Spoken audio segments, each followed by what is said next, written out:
Sound check, boys and girls. We good? Awesome. How's everybody doing? I know it's been a while. I've been slacking on the videos. I apologize. Been knee deep in a renovation, total pain in the ass, etc., etc. But got some free time today. The weather was crap, so I wanted to go ahead and make another video. Let's get started. For those of you who don't know me, my name is Darwin. I live in Scottsdale. I'm a full-time real estate investor now. Worked in the past at large volume wholesaling offices and also taught sales and negotiating at these same offices. So teaching new investors, new acquisitions guys, new leads guys how to get deals and how to deal with the leads that come in. So anyway, wanted to make this one today. I haven't touched on it, and it is arguably one of my favorite subjects in the in the real estate business. Can't even talk today.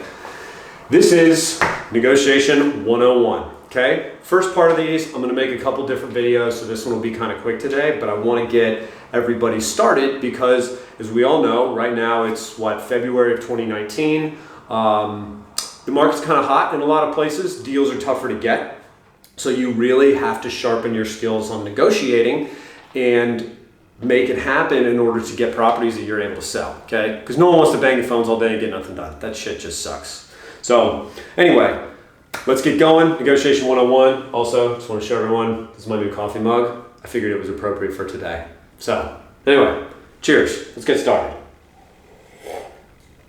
All right, negotiating. Negotiating in a nutshell is getting in a fight about money with someone else. Okay? It's that simple.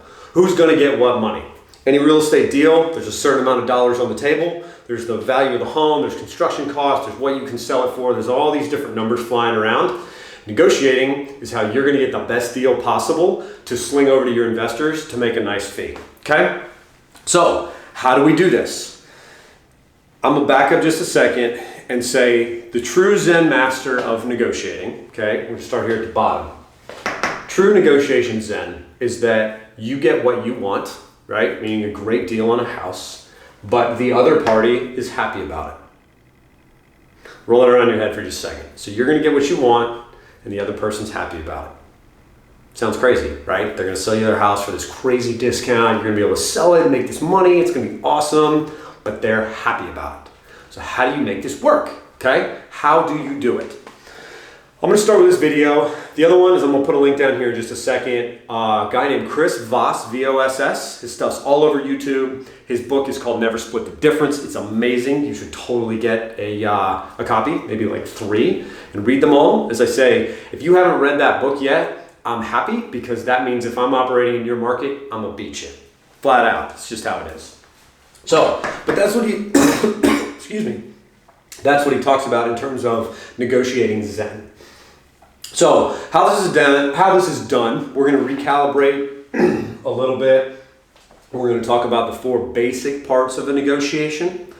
Step 1, which is really difficult for me because I drink a lot of that and I'm just naturally an energetic person, is to slow down the conversation, okay? And I've done a couple of other videos about how to speak well for real estate investors and how to kind of give command presence and build rapport. Check them out if you want. If not, it's totally cool. But negotiating has a lot to do with that, right? The fact of the matter is that there's been a lot of studies. You're welcome to get online.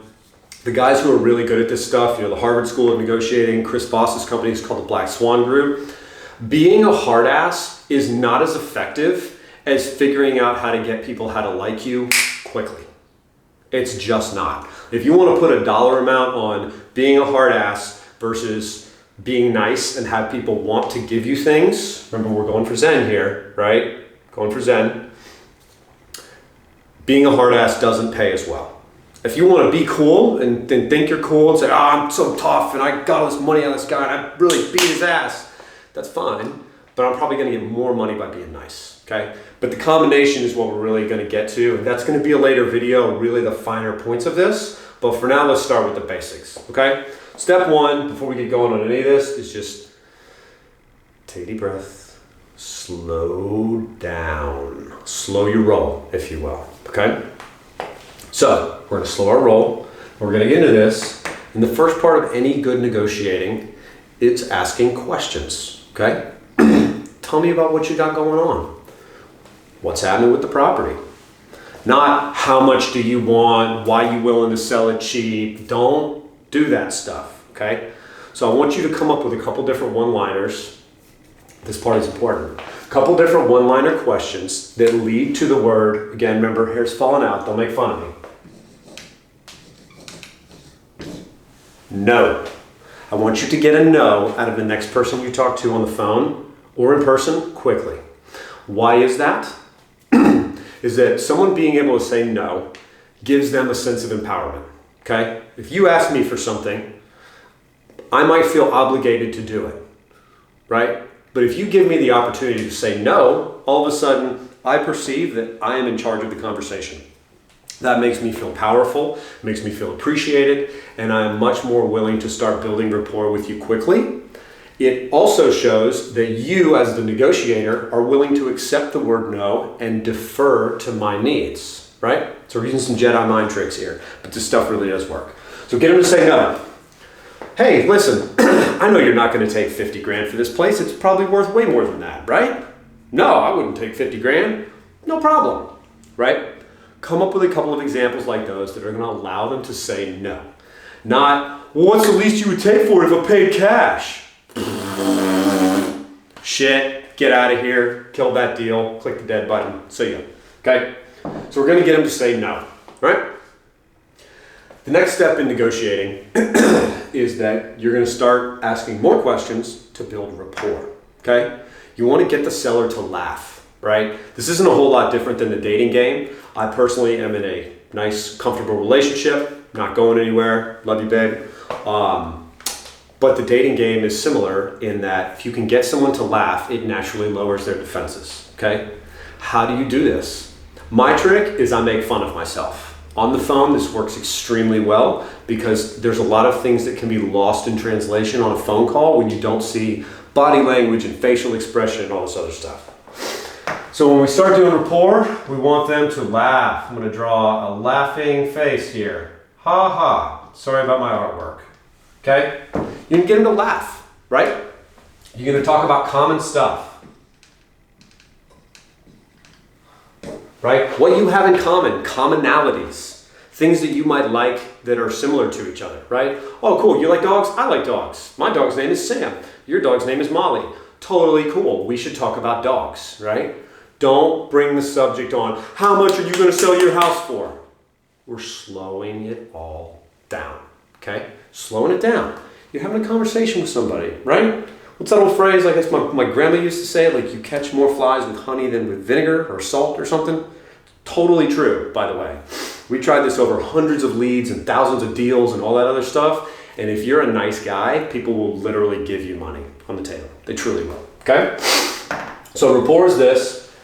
After we're gonna get done building some rapport, we're gonna start recalibrating the terms of the deal in the seller's mind, okay? Recalibration, we'll break it down for you very simply, is getting the seller to come around and think how you think, okay? How do we do this? How do you get some guy who's never sold a house and is very unreasonable to come around and think like you think? So you're going to recalibrate his world with questions and rapport, okay? That is how it's done. Hey, no way I'm ever selling this place. It's worth 100 grand all day long. No, listen, I understand completely.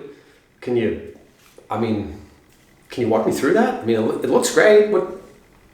Show me where you got the 100 from. That's awesome. So you're going to calibrate that, okay? You're going to recalibrate their world by asking things over and over again. Here's the cool part about recalibration. You can play dumb and it actually works better, okay? This can help a lot when you're new to the game, right? You're not really sure what's going on, et cetera, et cetera. You're gonna ask a lot of dumb questions. I did too. When in doubt, ask something. No one's figured out how to reach through a phone and punch you yet. Maybe they will in the future, right? I mean, we do have FaceTime and all that other stuff, but as far as I know, you cannot send a physical punch through a telephone at this point. I'm sure we'll get there at some point. But as you're doing this, you're gonna recalibrate all of these things. While you're recalibrating, I want you to be taking notes, right? I want you to take notes like a crazy person. Because at the end of the day, the key to winning a negotiation is going to be information flow. Right? Information flow. Sorry, my handwriting sucks. Actually, Actually, I'm not sorry. Anyhow, so what you're attempting to do through this whole conversation is get the flow of information coming your way. You want to know everything about the property. You want to know about the situation. You want to know about the seller. You want to know all of these things, and they're very well outlined in Chris Voss's book. I'm going to do another video on the types of information you need to gather to really get a good negotiating deal going. And here's why this is really important. A lot of times in today's market, I had to do this on my last property, is that the seller, before you get into escrow and any money has changed hands, the seller doesn't want to budge. They just don't. Maybe you wholesale over the phone, you're not able to see the property physically, but the seller's just not willing to take lower than a certain number. This is a tool where you can give them that number in escrow, right? See the property, and then haircut them later, okay? It's how it's gonna go. So, again, this is a very, very powerful tool. You know, I have my own system for doing these big multi-unit properties, and as I told someone this morning, I average over $1,000 a page when I write my property condition reports. $1,000 a page. That's on haircuts, right? So I need it for this much less. This is why, here's what's happening.